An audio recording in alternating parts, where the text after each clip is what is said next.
بسم اللہ الرحمن الرحیم۔ السلام علیکم۔ میرا نام فرقان قریشی ہے اور آج دی ٹائم ٹریول سیریز کی ایک بہت ہی خاص قسط ہے، کیونکہ آج اپنی ٹائم مشین میں بٹھا کر میں آپ کو ایک ایسے زمانے میں لے کر جانے والا ہوں کہ جہاں جانے کے لیے آپ مجھے پچھلے کئی مہینوں سے کہہ رہے ہیں، حضرت ادریس علیہ السلام کے دور میں،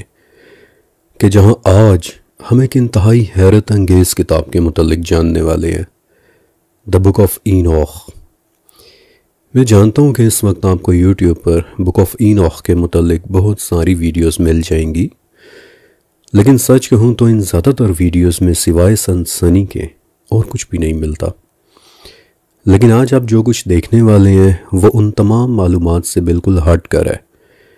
کیونکہ یہ ویڈیو بنانے کے لیے میں نے بذات خود دا بک آف اینوخ کو اسٹڈی کیا ہے، اور میں آپ سے وعدہ کرتا ہوں کہ بک آف اینوخ کے متعلق سچی انفارمیشن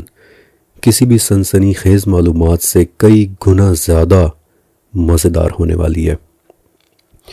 اور دا بک آف اینوخ کے متعلق جاننے کا ہمارا یہ سفر شروع ہوتا ہے 7ویں صدی کے مدینہ منورہ سے، کہ جہاں کی مسجد میں بیٹھ کر ہمارے پیارے نبی حضرت محمد صلی اللہ علیہ وسلم اپنے صحابہ کو تمام جہانوں کی تعلیم دیا کرتے تھے۔ 7ویں صدی کا عربیہ، 610 عیسوی، غفار کا پہاڑی سلسلہ۔ 7ویں صدی کے عرب میں ایک علاقہ ہوا کرتا تھا، نہ وہ مکہ کی حدود میں آتا تھا اور نہ ہی وہ علاقہ مدینہ کی ویسینٹی میں شمار ہوتا تھا، بلکہ وہ ایک ایسی جگہ تھی کہ جو مسافروں کے لیے نہایت ہی خطرناک جگہ شمار ہوا کرتی تھی۔ غفار کا پہاڑی سلسلہ ایک ایسا علاقہ کہ جہاں رہنے والوں کا پیشہ ہی قافلوں اور مسافروں کو لوٹنا ہوا کرتا تھا۔ غفار میں بالکل دبلے پتلے سے سرمئی آنکھوں والے ایک شخص رہا کرتے تھے کہ جو اپنے قبیلے میں اپنی صاف گوئی اور بہادری کی وجہ سے بہت مشہور ہوا کرتے تھے، اور ان کی شہرت کی ایک وجہ یہ بھی تھی کہ انہوں نے اپنی پوری زندگی میں کبھی بھی کسی بت کی پرستش نہیں کی تھی۔ 610 AD کے مکہ میں جب نبی علیہ السلام نے اپنی دعوت کا آغاز کیا تو ہوتے ہوتے بات سرمئی آنکھوں والے اس شخص تک بھی پہنچ گئی، لہٰذا اپنے بھائی کو انہوں نے مکہ بھیجا کہ جاؤ وہاں موجود اس شخص کی باتیں سنو کہ جو خود کو نبی کہتا ہے، اور پھر واپس آ کر مجھے بتاؤ کہ وہاں حالات کیسے ہیں۔ ان کا بھائی مکہ گیا، وہاں کے حالات دیکھے، پھر واپس آ کر جو کچھ دیکھا تھا وہ انہیں بتا دیا، لیکن ان کے دل کو تسلی حاصل نہیں ہو رہی تھی، لہٰذا ارادہ کیا کہ میں خود مکہ جاؤں گا اور جا کر اس شخص سے ملاقات کروں گا کہ جو خود کو نبی کہتے ہیں۔ لہٰذا سفر کا تھوڑا سا سامان اپنے ساتھ باندھا اور مکہ کی طرف نکل پڑے، لیکن جاتے جاتے بھائی نے سمجھایا کہ دیکھو، مکہ نے اس نبی کو ابھی کوئی اتنا ویلکم نہیں کیا ہے، وہ انہیں تو تکلیف دے ہی رہے ہیں، لیکن ساتھ ساتھ مکہ والے انہیں بھی تکلیف دے رہے ہیں کہ جو ان سے ملنے کے لیے جاتا ہے، لہٰذا تم اپنا بہت سارا خیال رکھنا۔ بھائی کی یہ نصیحت اپنے ساتھ لیے وہ مکہ کی طرف چل پڑے، لیکن جب وہاں پہنچے تو انہیں سمجھ نہیں آ رہا تھا کہ کس سے بات کروں اور کس سے بات نہ کروں، کہیں ایسا نہ ہو کہ کسی غلط شخص سے پوچھ کر میں خود کو مصیبت میں گرفتار کر لوں۔ کچھ دن اسی کنفیوژن میں گزر گئے اور جو سامان پاس تھا وہ بھی آہستہ آہستہ کر کے ختم ہو گیا۔ تو ایک دن کیا دیکھتے ہیں کہ ایک معتبر قسم کا خوبصورت سا اور نرم دل سا آدمی ہے کہ جو دیکھنے میں بڑا ہی نیک معلوم ہوتا ہے، اور اس وقت وہ شخص لوگوں میں کھانا بانٹ رہا تھا۔ یہ خاموشی سے کھڑے اس شخص کو دیکھ رہے تھے اور وہ شخص خاموشی سے کھڑے انہیں دیکھنے لگے، یہاں تک کہ بھلے آدمی نے خود انہیں اپروچ کیا اور پوچھنے لگے کہ نہ تو تم مسکین نظر آتے ہو اور نہ ہی تم کوئی تاجر دکھائی دے رہے ہو، تمہارے یہاں آنے کا مقصد کیا ہے، یہاں تمہاری منزل کیا ہے؟ یہ سن کر سرمئی آنکھوں والے نے ہمت کی اور کہا کہ پہلے تم وعدہ کرو کہ جو کچھ میں پوچھوں گا تم مجھے اس کا سچ سچ جواب دو گے، مجھے تکلیف نہیں پہنچاؤ گے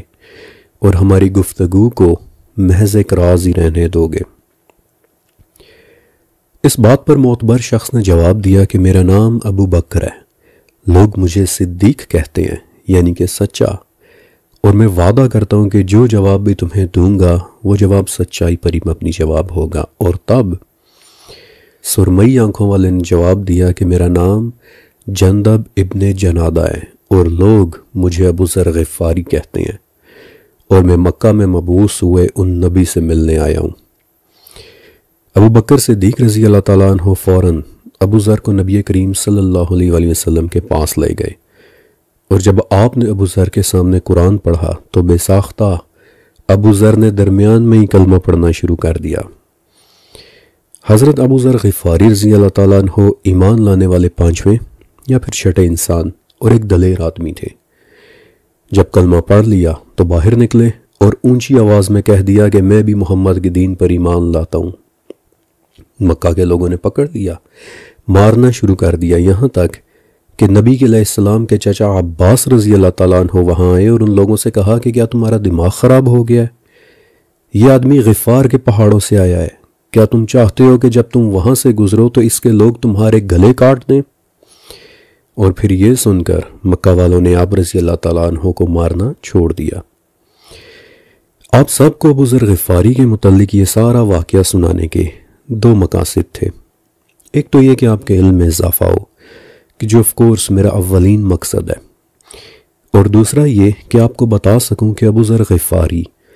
ان صحابہ میں سے تھے کہ جنہیں سچائی تک، جنہیں علم تک پہنچنے کی شدید پیاس ہوا کرتی تھی۔ سچائی کی تلاش میں ہی آپ پہاڑوں سے نکل کر نبی علیہ السلام تک آئے، اور جب سچ کو پا لیا تو سرعام بیان کر دینے سے ذرا بھی نہیں گھبرائے۔ اسی لیے ابو ذر غفاری سے جو بھی احادیث ہمیں ملتی ہیں وہ ہمیشہ ہمیں ایک نئی انفارمیشن دے کر جاتی ہیں، اور جس حدیث سے میں آج کی قسط کا آغاز کرنا چاہتا ہوں وہ حدیث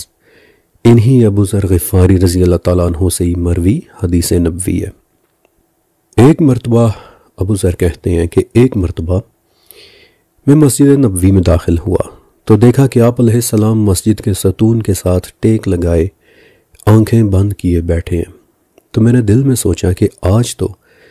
آپ صلی اللہ علیہ وسلم اکیلے ہیں، لہٰذا آج میں آپ سے وہ تمام باتیں پوچھوں گا کہ جو بچپن سے لے کر اب تک میرے دل کے اندر موجود رہی ہیں۔ اور تب ابو ذر غفاری اور نبی کریم علیہ السلام کے درمیان ایک ایسی خوبصورت اور طویل کنورسیشن ہوئی کہ جو آج ابن مردویہ کے 3 صفحات میں لکھی ہوئی ہے۔ اور اسی خوبصورت اور طویل حدیث کے ساتھ میں نے 40,000 سالوں کے علم سیریز کا بھی اختتام کیا تھا، اور اسی خوبصورت حدیث کے ساتھ میں بک آف اینوخ پر اپنی قسط کا آغاز کر رہا ہوں۔ ابو ذر کہتے ہیں کہ میں نے نبی علیہ السلام سے پوچھا کہ یا رسول اللہ صلی اللہ علیہ وسلم، آج تک کتنے نبی آئے ہیں؟ آپ نے فرمایا کہ آدم کے بعد 1,24,000 انبیاء۔ میں نے پوچھا کہ یا رسول اللہ، کیا آدم بھی ایک نبی تھے؟ آپ نے فرمایا کہ ہاں، آدم ان 4 نبیوں میں سے ایک ہیں کہ جو سریانی زبان میں بات کیا کرتے تھے۔ سریانی یعنی کہ سیریاک زبان۔ آدم، شیس، نوح اور اینوخ یعنی ادریس، اور ادریس علیہ السلام نے سب سے پہلے قلم سے لکھا تھا ابو ذر۔ میں نے پوچھا کہ یا رسول اللہ، تو پھر کتابیں کتنی نازل ہوئی ہیں؟ تو آپ نے فرمایا کہ 104 کتابیں اور اس کے علاوہ صحیفے، شیس علیہ السلام پر 50 اور ادریس علیہ السلام پر 30 صحیفے۔ اور پھر یہ حدیث آگے چلتی ہے، لیکن جس مقام تک میں آپ کو لانا چاہ رہا تھا وہ مقام ہے یہ حضرت ادریس علیہ السلام کے صحیفے۔ صحیفہ کیا ہوتا ہے؟ صحیفے کا لفظی مطلب ہوتا ہے آسمان سے نازل ہوا کوئی ایسا فرمان کہ جسے پھیلا کر کہیں لکھ دیا گیا ہو۔ Now it could be anything that is divine، احکام، فرمان، نصیحت، عبرت والی باتیں۔ اور لیٹ می ٹیل یو کہ اس طویل حدیث میں ابو ذر نے نبی علیہ السلام سے صحیفوں کے متعلق پوچھا بھی تھا کہ یا رسول اللہ، ان صحیفوں میں کیا لکھا ہوا تھا، اور آپ علیہ السلام نے پھر بتایا بھی تھا، لیکن وہ انفارمیشن پھر کسی اور دن۔ لیکن ایک اور چیز کہ جو میں ایڈیشنل انفارمیشن کے طور پر آپ کو بتا دینا چاہتا ہوں کہ آپ نے غور کیا، نبی علیہ السلام نے فرمایا کہ 104 آسمانی کتابیں نازل ہوئی ہیں، all in all 104 divine books. ہمیں صرف 4 کے نام پتہ ہیں، توریت، زبور، انجیل اور قرآن مجید۔ لیکن وہب ابن منبہ رحمۃ اللہ علیہ کہ جو ایک بہت بہت بڑے تابعی تھے، نبی علیہ السلام کے 2 سال بعد پیدا ہوئے تھے، وہب کہتے ہیں کہ میں نے مختلف جگہوں پر سفر کر کر کے 92 آسمانی کتابوں کے متعلق تو جان لیا، لیکن میں تمہیں یہ بھی بتا دوں کہ ان میں سے زیادہ تر کتابوں کے متعلق تو لوگ جانتے بھی نہیں ہیں کہ وہ کتابیں اس وقت ہیں کہاں پر۔ Imagine that. وہب ابن منبہ رحمۃ اللہ علیہ نے توریت، زبور، انجیل اور قرآن مجید کے علاوہ 92 آسمانی کتابوں کا علم بھی حاصل کر رکھا تھا۔ آئی ونڈر کہ وہ کیا کیا کچھ جان چکے ہوں گے۔ اوکے، حضرت ادریس علیہ السلام کے صحیفے کہ جن کی بیس پر آج میں آپ کے ساتھ بک آف اینوخ کے متعلق کچھ انتہائی زبردست معلومات شیئر کرنے والا ہوں۔ پاکستان بننے سے کوئی 1 سال پہلے کی بات ہے کہ پاکستان سے دور، بہت دور، فلسطین کے بنجر اور سنگلاخ پہاڑوں میں 2 خانہ بدوش بچے اپنی اپنی بکریوں کو لے کر ان کے لیے جھاڑیاں اور چارہ تلاش کر رہے تھے۔ ان میں سے ایک بچے کا نام تھا محمد الزیب اور دوسرے بچے کا نام تھا خلیل الموسیٰ۔ بکریاں اپنی جھاڑیاں کھانے میں مصروف تھیں اور بچے اپنے اپنے کھیل کود میں مصروف تھے، جیسا کہ بچے اکثر ہوتے ہیں۔ کہ ان میں سے ایک بچے نے پہاڑوں میں نظر آنے والی ایک غار میں شرارت کے طور پر ایک پتھر پھینکا، لیکن غار کے اندر سے کوئی ایسی آواز آئی کہ جیسے کسی مرتبان کے ٹوٹنے کی آواز ہوتی ہے۔ محمد الزیب نے کہ جس نے پتھر پھینکا تھا، اس کے دل میں خیال آیا کہ غار میں اتر کر دیکھوں تو صحیح کہ آخر وہاں ٹوٹنے والی کیا چیز موجود ہے۔ اور جب وہ اندر اترا تو مٹی اور دھول سے ہٹے کچھ قدیم مرتبان اندھیرے اور دھیمی روشنی میں ضم الزیب کو دکھائی دے رہے تھے۔ اس نے انہیں کھولا تو ان کے اندر یوں لگتا تھا کہ جیسے صدیوں پرانے قدیم صفحات بھرے ہوئے ہوں، رول ہوئے ہوئے، لپٹے ہوئے، کہ جیسے کسی نے انہیں سکرول کی صورت میں لپیٹ کر مرتبان کے اندر رکھ دیا ہو۔ محمد الزیب ان میں سے جتنے سکرولز اپنے ہاتھوں میں اٹھا سکتا تھا اس نے اٹھا لیے اور انہیں لے کر غار سے باہر آ گیا اور بھاگتا ہوا اپنے بابا کو دکھانے کے لیے گھر لے گیا۔ لیکن اس معصوم خانہ بدوش فیملی کو ابھی تک یہ بھی نہیں پتا تھا کہ ان کے بیٹے نے غار کے اندر کیا خزانہ ڈھونڈ لیا ہے۔ کئی دن تک ان لوگوں نے سکرولز کو اپنے خیمے کی لکڑی پر لٹکائے رکھا، اسے دیکھتے رہے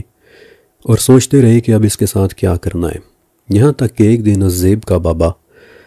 اپنے ساتھ 4 سکرولز کو لے کر بیت اللحم کے ایک اینٹیکس ڈیلر کے پاس چلا گیا، اسے یہ سکرولز دکھائے اور ڈیلر نے یہ کہہ کر اسے ٹال دیا کہ یہ تو محض پھٹے پرانے کاغذ کے ٹکڑوں سے زیادہ اور کچھ بھی نہیں ہے۔ مایوس ہو کر وہ بھی واپس جا ہی رہا تھا کہ کسی نے اسے مشورہ دیا کہ فلاں جگہ پر ایک موچی رہتا ہے کہ جو اپنے شوق کے طور پر شام کے وقت اینٹیک چیزوں کی لین دین کا کاروبار بھی کرتا ہے، تو تم اس سے مشورہ کر کے دیکھ لو۔ محمد الزیب کا باپ اپنی قسمت آزمائی کے لیے اس موچی کے پاس بھی پہنچ گیا اور موچی نے بھاؤ تاؤ کر کے وہ 4 سکرولز آج کل کے حساب سے کوئی 1 لاکھ روپے کی معمولی قیمت پر اس سے خرید لیے۔ لیکن اس کے بعد پھر ان سکرولز کے ساتھ جو کچھ ہوا وہ کسی فلم کی کہانی سے کم کی بات نہیں ہے۔ موچی کی کلیکشن میں ان 4 سکرولز پر ایک ایسے شخص کی نظر پڑ گئی کہ جسے توریت اور انجیل کی کتابوں کا علم تھا، اور وہ سمجھ گیا کہ ان سکرولز پر قدیم آرامیک زبان میں کچھ ایسی انفارمیشن درج ہے کہ جو ویٹیکن سٹی کے لیے بہت ویلیویبل ہو سکتی ہے۔ اور اس کے دل میں خیال آیا کہ اگر میں ان سکرولز کا علم کسی طرح سے ویٹیکن سٹی تک پہنچا دوں تو نہ صرف مجھے ایک بڑے انعام سے نوازیں گے، بلکہ ہو سکتا ہے کہ چرچ میں مجھے ایک اعلیٰ عہدہ بھی دے دیا جائے۔ اور یوں اس شخص نے اپنے کانٹیکٹس سے رابطہ کیا، اینٹیکس سے محبت کرنے والے لوگ انوالوڈ ہوئے، قدردان انوالوڈ ہوئے، اور 1 لاکھ روپے جیسی معمولی رقم پر فروخت ہونے والے یہ 4 سکرولز بعد میں نیو یارک کے ایک ہوٹل میں ہونے والی سیکرٹ ڈیل کے دوران علم کے قدردان نے پاکستانی 78 کروڑ روپے کے خرید کر یروشلم یونیورسٹی میں ریسرچ کے لیے ڈونیٹ کر دیے۔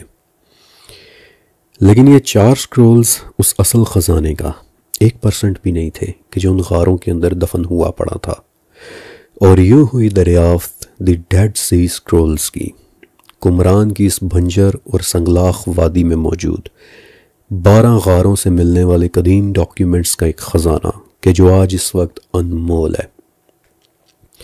شاید ہی دنیا کا کوئی ملک ہو کہ جو اس وقت اس کی قیمت دینے کی طاقت رکھتا ہے۔ 12 غاروں سے ملنے والے کوئی 15,000 کے قریب قدیم ڈاکیومنٹس کہ جن میں سے کچھ ڈاکیومنٹس مکمل تھے اور کچھ ٹوٹ پھوٹ چکے تھے، کچھ پارشلی مٹی ہو چکے تھے اور کچھ بالکل صحیح حالت میں محفوظ تھے،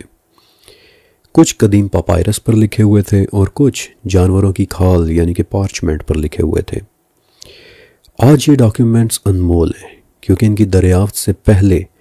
جو دنیا کی قدیم ترین کتاب سمجھی جاتی تھی وہ تھی یہودیوں کی 24 کتابوں کی کلیکشن، 3,500 سال پرانی توریت۔ لیکن ڈیڈ سی اسکرولز کی دریافت کے بعد پھر ان کی 3 طرح سے ڈیٹنگ کی گئی: کاربن ڈیٹنگ، پیلیوگرافک ڈیٹنگ اور فائنلی انک پارچمنٹ ڈیٹنگ۔ اور انتہائی کیئرفل سٹڈیز سے پتہ چلتا ہے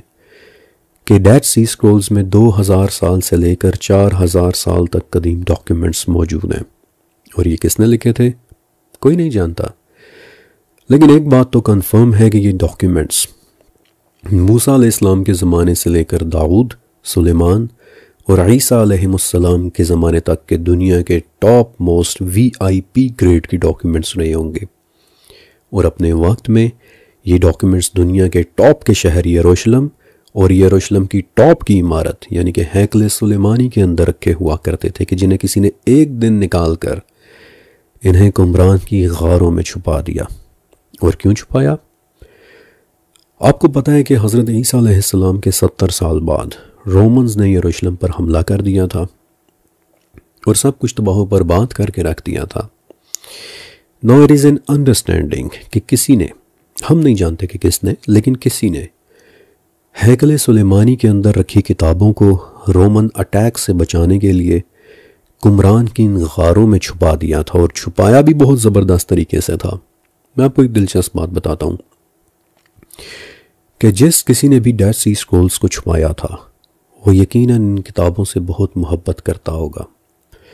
اس نے انہیں مٹی سے بنے مرتبانوں میں رکھا تاکہ یہ خشک رہیں، ڈرائی رہیں اور جلدی خراب نہ ہوں۔ اس نے انہیں غاروں میں چھپایا کیونکہ غاروں کے اندر ایئر فلو کم ہوتا ہے، چیزیں جلدی خراب نہیں ہوتی۔ جس کسی نے بھی ڈیڈ سی اسکرولز کو چھپایا تھا he must have loved them، اسے یقیناً ان کتابوں سے بہت محبت رہی ہوگی، اور میں اس کے جذبات کو بہت گہرائی کے ساتھ محسوس کر سکتا ہوں۔ اس نے اپنی طرف سے ہر وہ سٹیپ لیا کہ جو ان کتابوں کو سیکیور کر سکتا تھا، اور آپ یہاں سے اندازہ لگائیں کہ جب ان سکرولز کو غاروں سے نکال کر ریسرچ لیبارٹریز میں پہنچایا گیا تو غار سے نکلنے کے بعد یہ ڈاکیومنٹس انتہائی تیزی کے ساتھ ڈیٹیریوریٹ ہونے لگے، خراب ہونے لگے، بکھرنے لگے۔ لیکن دین اگین علم سے محبت کرنے والوں نے اپنے وقت کی بہترین ٹیکنالوجیز کو استعمال کرتے ہوئے انہیں ایک بار پھر سے پریزرو کرنے کی کوشش کی، انہیں ایئر ٹائٹ کیسز میں رکھ لیا۔ خراب اور ڈکے ہو جانے کی وجہ سے کچھ سکرولز کو پڑھنے میں بہت مشکل ہو رہی تھی، تو اس وقت ناسا کا جیٹ پروپلشن لیبارٹری کا ادارہ سامنے آیا اور انہوں نے وہ ٹیکنالوجی آفر کی کہ جو خلا میں سیاروں کو اسٹڈی کرنے کے لیے استعمال کی جاتی ہے، انفرا ریڈ ریڈنگ ٹیکنالوجی، کہ جس سے مٹ چکے ہوئے سکرولز میں ہوئی لکھائی ایک بار پھر سے واضح ہو کر سامنے آ گئی۔ اور یہ والا سکرول ان کی ایک مثال ہے کہ جو سکرولز بظاہر مٹ چکے تھے لیکن انفرا ریڈ ریڈنگ کی وجہ سے ایک بار پھر ان کو پڑھ پانا ممکن ہو گیا۔ اور پتہ چلا کہ اس میں لکھا ہوا ہے کہ اس نے نوح کی بتائی ہوئی باتوں کو اپنے پاس لکھ لیا۔ یہ جملہ اس فریگمنٹ پر، اس پیس کے اوپر لکھا ہوا ہے۔ میں خود بھی علم سے بہت محبت رکھتا ہوں، اور جو علم کو سیکیور کرے، اسے دوسروں کے لیے محفوظ کرے، میرے دل میں نیچرلی اس کے لیے بھی بے پناہ محبت پیدا ہو جاتی ہے۔ اور اپنے دل میں کہیں نہ کہیں میں شکریہ ادا کرتا ہوں ان لوگوں کا کہ جنہیں میں اور آپ جانتے تک نہیں ہیں، لیکن جنہوں نے اس قدیم علم کو پریزرو کر لیا، اسے سیکیور کر لیا اور اسے فنا ہو جانے سے بچا لیا۔ میں نے آپ کو بتایا کہ ڈیڈ سی اسکرولز لکھے کس نے تھے، یہ جاننا مشکل ہے، لیکن پچھلے 78 سالوں میں لاتعداد آرکیالوجسٹس نے ان سکرولز پر اپنا ریسرچ ورک کیا ہے اور پتہ چلا ہے کہ ان 15,000 سکرولز میں کل ملا کر کوئی 981 کتابیں بنتی ہیں، اور جن میں بتائی گئی زیادہ تر باتیں سب نہیں لیکن زیادہ تر باتیں وہ ہیں کہ جو توریت، بائبل اور قرآن تینوں میں مل جاتی ہیں، ایگزیکٹلی وہی باتیں۔ پرسنلی اس ویڈیو کی خاطر میں نے ڈیڈ سی سکرولز کو بہت محنت سے اسٹڈی کیا تھا، اور پتہ یہ چلا کہ ڈیڈ سی سکرولز سے ملی آسمانی معلومات اور دوسری الہامی کتابوں سے ملی آسمانی معلومات میں صرف 53 الفاظ کا فرق ہے، اور وہ 53 الفاظ بھی ایسے ہیں کہ صرف سپیلنگز کا ڈیفرنس ہے، بات کی سینس بالکل وہی ہے۔ پھر 4 جملے ایسے ہیں کہ جن میں صرف پنکچویشن کا فرق ہے، یعنی کہ بات وہی الہامی کتابوں والی ہو رہی ہے لیکن بس کہیں پر فل سٹاپ کا فرق آ گیا ہے اور کہیں پر کولن کا۔ صرف 3 جملے ایسے ہیں کہ جن میں صرف ایک آدھ لفظ کا ایڈیشن ہے، جبکہ باقی ساری بات حرف بحرف وہی ہو رہی ہے، اور اس طرح سے ڈیڈ سی سکرولز کو کل ملا کر کوئی 981 کتابوں میں ڈیوائیڈ کیا گیا ہے، کہ جن میں سے پھر ایک کتاب کا نام ہے دا بک آف اینوخ، ایک ایسی کتاب کہ جو لگتا یوں ہے کہ وہ اینوخ یعنی حضرت ادریس علیہ السلام کے کسی صحیفے کی تعلیمات کی بیس کے اوپر لکھی گئی تھی، اور یہاں سے شروع ہوتا ہے اس قسط کا شاید سب سے دلچسپ حصہ۔ اس کتاب کے شروع میں اینوخ یعنی حضرت ادریس علیہ السلام کا ایک تعارف ہے کہ وہ ایک انتہائی نیک دل شخص تھے کہ جن کی آنکھوں کو خدا نے کھول دیا تھا۔ آنکھیں کھول دیے جانے سے مراد یعنی کہ ان کا شرح صدر کر دیا تھا، ان پر حقیقتوں کو واضح کر دیا تھا۔ اور اینوخ بائی دا ویز حضرت ادریس علیہ السلام کا ہی ایک نام ہے۔ نہ صرف اہل کتاب اینوخ کے حضرت ادریس علیہ السلام ہونے کے قائل ہیں، بلکہ 9th سینچری میں لکھی ایک عربی کتاب مروج الذہب اور معاون الجوہر یعنی سونے کی وادیاں اور جواہرات کی کانیں، کہ جو بیسیکلی حضرت آدم علیہ السلام کے زمانے سے لے کر عباسی خلافت کے زمانے تک کی معلومات پر لکھی ایک عظیم کتاب ہے۔ اس میں بھی ادریس علیہ السلام کے لیے یہی نام اور پھر اس کی ویریشنز استعمال ہوئے ہیں، ہنوک، خنوخ، اینوخ اور اخنوخ۔ آئی وش کہ میں یہ سب کچھ آپ کے لیے اردو میں ٹرانسلیٹ کر سکتا ہوتا۔ بہرحال آگے چل کر جب میں آپ کو بک آف اینوخ کے متعلق ڈیٹیل سے بتاؤں گا تو آپ دیکھیں گے کہ کس طرح اینوخ کی آنکھیں کھول دی گئی تھیں، کیسی کیسی حقیقتیں اینوخ پر آشکار کر دی گئی تھیں۔ پھر یہ کتاب باقاعدہ شروع ہوتی ہے کہ بک آف اینوخ کی دی ہوئی تعلیمات پر ہے کہ جو آدم کے بعد 7ویں تھے، which is also correct، کیونکہ اسلامک لٹریچر میں بھی ادریس علیہ السلام واقعی آدم کے بعد 7ویں ہیں، یعنی آدم، پھر ان کے بیٹے شیس، پھر انوس، پھر کینان، پھر محاللیل، پھر یرد، اور یرد کا نام یاد رکھیے گا، آگے اس نے ایک بار پھر سے اپیئر ہونا ہے، اور پھر یرد کے بیٹے اینوخ یعنی حضرت ادریس علیہ السلام۔ یہ کتاب بیسیکلی سفید رنگ کے ایک ریشمی پارچمنٹ میں لکھی ہوئی ہے، یعنی جانوروں میں سے کسی ایک کی کھال پر، اور جہاں ڈیڈ سی سکرولز کی باقی کتابیں موسٹلی ارمیک، سیریاک، لیٹن اور عربی زبان میں لکھی ہوئی ہیں، وہاں بک آف اینوخ جئز زبان میں لکھی ہوئی ہے، کہ جس کا شاید آپ نے کبھی نام بھی نہیں سنا ہوگا۔ جئز ایتھوپیا میں بولی جانے والی ایک قدیم زبان تھی کہ جو آج سے لگ بھگ 1000 سال پہلے معدوم یعنی کہ ایکسٹنکٹ ہو گئی، اور آج اس زبان کے بولنے والا ایک بھی شخص زندہ نہیں بچا ہے۔ لیکن پولینڈ کے کرسچین اسکالر جوزف میلک نے کہ جو 6 ماڈرن زبانوں اور 13 معدوم یعنی ایکسٹنکٹ ہو چکی زبانوں کے ایکسپرٹ تھے، انہوں نے بڑی ہی محنت کے ساتھ بک آف اینوخ کو پولش زبان میں ٹرانسلیٹ کیا تھا، کہ جہاں سے پھر یہ انگلش میں ٹرانسلیٹ کی گئی۔ 1000 سال پہلے ایکسٹنکٹ ہو چکی کسی زبان کو آج کے انسان کے لیے ترجمہ کرنا ایک بہت بڑی بات ہے، لیکن اللہ تعالیٰ جسے چاہے خدا داد صلاحیت سے نواز دے۔ یاد رکھیے گا کہ جو محنت کرے گا اسے اس کا پھل اللہ تعالیٰ ضرور دے گا۔ ہر انسان کے لیے وہی ہے کہ جس کی اس نے کوشش کی۔ سورہ نجم آیت 39۔ بہرحال بک آف اینوخ میں ادریس علیہ السلام کے تعارف کے بعد پھر لکھا ہے کہ وہ فرشتوں کی باتیں سنا کرتے تھے، اور پچھلی قسط کے اندر میں آپ کو ان کے ایک دوست فرشتے کے متعلق بتا چکا ہوں کہ کیسے وہ ان کے پاس آ کر آپ علیہ السلام کے ساتھ باتیں کیا کرتا تھا۔ پچھلی قسط کا وہ پورشن بہت ضروری ہے، اگر آپ نے اسے نہیں دیکھا تو ایک مرتبہ اسے ضرور دیکھیے گا۔ پھر اس کتاب میں ایک بہت ہی زبردست بات لکھی ہے کہ جو کچھ اینوخ نے فرشتوں سے سنا اس سے بہت کچھ سمجھا، اور جو کچھ انہوں نے سمجھا اس سے انہوں نے بہت کچھ دیکھا، اور جو کچھ انہوں نے دیکھا وہ اس نسل کے لیے نہیں ہے بلکہ اس نسل کے لیے کہ جس نے بہت دور کے عرصے کے بعد ابھی آنا ہے۔ بک آف اینوخ خود بتاتی ہے کہ ادریس علیہ السلام اپنے وقت سے بہت آگے کی انفارمیشن دے کر گئے ہیں۔ یہ جملہ بہت امپورٹنٹ ہے۔ آئی ایم اویئر کہ زیادہ تر چینلز بس سنسنی سی پھیلا دیتے ہیں کہ بک آف اینوخ بڑی پراسرار کتاب ہے اور وغیرہ وغیرہ، لیکن میں آپ کو ایکچول بک آف اینوخ میں سے اس کے ایکسرپٹس پڑھ کر سنا رہا ہوں کہ اس میں ایگزیکٹلی لکھا ہوا کیا ہے۔ اب اس کتاب میں چند بڑی ہی دلچسپ اور حیرت انگیز باتیں بھی لکھی ہوئی ہیں کہ جن میں سے کچھ باتیں ڈیوائن نیچر کی ہیں، یعنی کہ الہامی نیچر کی۔ مثلاً اس میں 4 بڑے فرشتوں کا ذکر ہے، بالکل ویسے ہی کہ جیسے اہل کتاب کے ہاں آرک اینجلز کا تذکرہ ہے، یا پھر جیسے اسلامک ٹیکسٹ میں جبرائیل، میکائیل، اسرافیل اور عزرائیل علیہ السلام کا ذکر ہے۔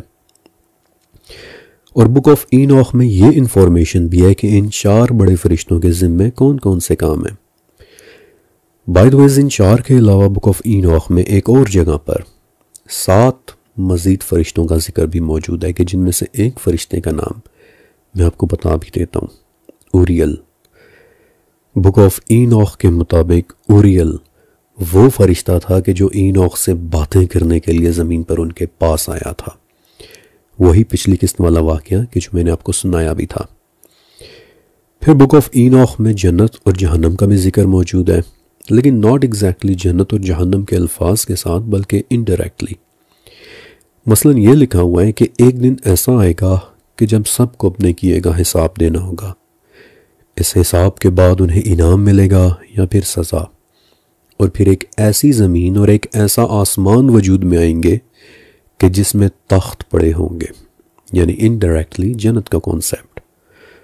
پھر ایک اور جگہ اس طرح آتا ہے کہ ایک دن ایسا آئے گا کہ جس دن آخری فیصلہ ہوگا، اور پھر ایک نیا جہاں سامنے لایا جائے گا کہ جس میں گناہ گار سزا پائیں گے، اور جہاں نیک لوگ روشنی، خوشی، امن اور ایک اچھی جگہ میں رہیں گے۔ وانس اگین آخرت اور پھر جنت کا کانسیپٹ۔ نام نہ لینے کی میتھڈالوجی بک آف اینوخ میں اکثر دیکھنے کو ملتی ہے۔ مثلا جہاں جہاں خدا کا ذکر ہونا ہوتا ہے وہاں لفظ خدا یا گاڈ نہیں بلکہ ایک اور لفظ استعمال ہوا ہے، اینشینٹ آف ڈیز، یعنی سب سے قدیم، دی اینشینٹ ون۔ ہاں عزازیل کا ذکر نام سے ہوا ہے، اور عزازیل کون تھا؟ ابلیس کا اصل یا پھر اوریجنل نام عزازیل تھا، سب سے بڑا شیطان۔ مجھے یاد ہے کہ جب پہلے سیزن کے اندر میں نے عزازیل کا ذکر کیا تو آپ میں سے ایک فیملی ممبر نے یہ پوچھا تھا کہ ابلیس کا نام عزازیل تھا، اس انفارمیشن کا سورس کیا ہے؟ تو اس انفارمیشن کا سورس 1290 میں لکھی عربی زبان کی سب سے بڑی ڈکشنری لسان العرب ہے، کہ جو 20 جلدوں میں لکھی ہوئی ہے، اور اس کتاب کے مصنف ابن منظور نے عزازیل کے لفظ پر صحابہ کرام اور تابعین سے وہ تمام روایات اکٹھی کر کے بتایا ہے کہ ابلیس کا اوریجنل نام عزازیل تھا۔ خیر بک آف اینوخ پر واپس آتے ہیں۔ اب اس میں ایک جگہ آسمان کے چرچرانے کا ذکر ہے کہ جو پرسنلی میرے لیے بہت انٹرسٹنگ بات تھی، کیونکہ یہ انفارمیشن ہمیں ایک حدیث سے بھی ملتی ہے کہ آسمان چرچراتا ہے، اور اس کا حق ہے کہ وہ چرچرائے، کیونکہ اس میں 4 انگلیوں کے برابر بھی ایسی جگہ نہیں ہے کہ جہاں کوئی فرشتہ سجدہ ریز نہ ہوا ہوا ہو۔ اور میری انڈرسٹینڈنگ ہے کہ ان کھربوں فرشتوں کے وزن سے آسمان چرچراتا ہے، اس میں کریکس پڑتے ہیں۔ اللہ اکبر۔ اوکے، ڈیوائن نیچر کا لٹریچر بک آف اینوخ میں کافی حد تک موجود ہے، لیکن پچھلی قسط کے آخر میں میں نے آپ کو بتایا تھا کہ اینوخ نہ صرف ایک نبی تھے بلکہ ایک ایکسپلورر، ایک انوینٹر، بلکہ کمال کے ایک آبزرور بھی تھے۔ حیران کن حد تک انہوں نے ستاروں اور سیاروں اور مختلف سیلیسٹیل آبجیکٹس کے متعلق بک آف اینوخ میں اپنی آبزرویشنز شیئر کی ہیں۔ مثلا وہ آسمان میں موجود ستاروں کے متعلق بتاتے ہیں کہ کچھ ستارے ہر وقت اپنے راستے پر گامزن رہتے ہیں، لیکن کچھ ستارے کبھی موو نہیں کرتے بلکہ ہمیشہ ایک جگہ فکسڈ رہتے ہیں، which is incredibly correct۔ مثلا نارتھ سٹار یا پھر پولر سٹار کے جو ہمیشہ اپنی جگہ قائم رہتا ہے۔ پھر اینوخ آسمان میں موجود ایسے ایک پردے کا ذکر کرتے ہیں کہ جسے کوئی کراس نہیں کر سکتا، which is also correct۔ میں نے ایک مرتبہ آپ کو ایک واقعہ سنایا بھی تھا کہ کیسے رومن حکمران ہیراکلیس کا ایک خط ابن عباس رضی اللہ تعالیٰ عنہ تک پہنچا تھا کہ جس میں اس نے انتہائی مشکل 17 سوال پوچھے تھے، اور ان میں سے ایک سوال مجرہ کے بارے میں تھا، اور ابن عباس نے یہ سوال سننے کے بعد پھر مجرہ کو ایکسپلین بھی کیا تھا کہ مجرہ وہ پردہ، وہ رکاوٹ ہے کہ جسے کراس کر کے کچھ بھی آگے نہیں جا سکتا، یہاں تک کہ حرارت بھی نہیں، یعنی کہ ٹمپریچر بھی نہیں، اور اس رکاوٹ میں سے گزر کر پھر آگے پہلے آسمان میں داخل ہوا جاتا ہے، اور یہ کہ یہ پردہ کسی قسم کے زندہ پانی سے بنا ہوا ہے۔ انکریڈیبل۔ آپ کو یاد ہوگا کہ یہ ساری انفارمیشن میں نے آپ کے ساتھ شیئر کی بھی تھی، لہٰذا بک آف اینوخ میں انڈائریکٹلی مجرہ کا بھی ذکر ہے کہ جسے کوئی کراس نہیں کر سکتا۔ اور پھر مزے کی بات کہ اس آگ کا ذکر کہ جو ستاروں میں جلتی ہے، اور which actually is mind blowing، کیونکہ ستاروں میں جلنے والی آگ ہماری آگ سے واقعی مختلف ہوتی ہے، کئی گنا زیادہ گرم ہوتی ہے۔ گھروں میں جلنے والی آگ رفلی تقریباً 1300 ڈگری سینٹی گریڈ تک ہوتی ہے، جبکہ ستاروں میں جلنے والی آگ تقریباً 50,000 ڈگری سینٹی گریڈ تک گرم ہو سکتی ہے، اور it is significantly different from the domestic fire۔ اور اینوخ بہت وضاحت کے ساتھ یہ بتاتے ہیں کہ ستاروں میں جلنے والی آگ عام آگ کی نسبت بہت زیادہ مختلف ہوتی ہے۔ پھر بک آف اینوخ میں اس دنیا کے متعلق اینوخ کی انتہائی زبردست آبزرویشن ہے کہ جس میں وہ بتاتے ہیں کہ میں نے نوٹس کیا ہے کہ یہاں 4 موسم ہیں، ہر موسم 91 ڈیز تک چلتا ہے، اور ایک موسم ایسا آتا ہے کہ جس میں تمام درختوں کے پتے گر جاتے ہیں سوائے 14 درختوں کے، کہ جو ہر 2 سے 3 موسموں کے بعد اپنے پتے بدلتے ہیں، یعنی آج کے حساب سے موسم خزاں کی باتیں، اور نہ صرف خزاں کی باتیں بلکہ درختوں کے متعلق اینوخ کی انتہائی ڈیپ اور سائنٹیفک آبزرویشن بھی۔ میں نے آپ کو کہا تھا نا کہ اینوخ یعنی حضرت ادریس علیہ السلام ایک نبی ہونے کے ساتھ ساتھ ایک انوینٹر اور ایک ایکسپلورر بھی محسوس ہوتے ہیں۔ آج تک ماڈرن سائنس کے لیے یہ بات ایک معمہ ہے کہ کیسے اینوخ نے ہزاروں سال پہلے ایک ٹراپیکل ایئر یعنی کہ 365 دنوں والے ایک سال کا بالکل ٹھیک ٹھیک حساب لگا لیا تھا۔ اور مزے کی بات کہ اینوخ کے ڈیزائن کیے ہوئے کیلنڈر میں ہر سال اور ہر موسم بدھ کے دن سے شروع ہوتا ہے، کہ جو کہ بذات خود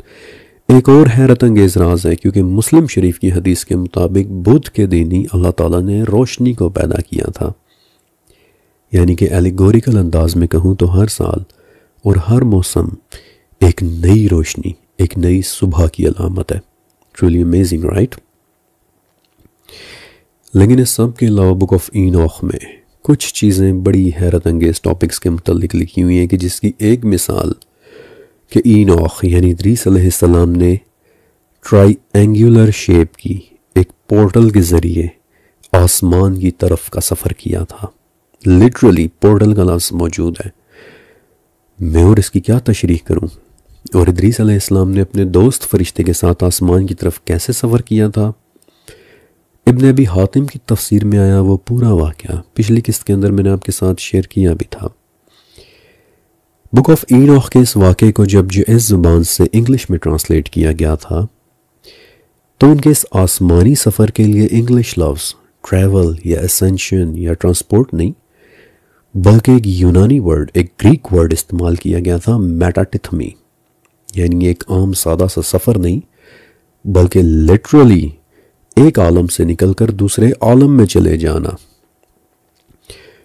یہاں تک میں نے آپ کو بک آف اینوخ سے صرف وہ باتیں بتائی ہیں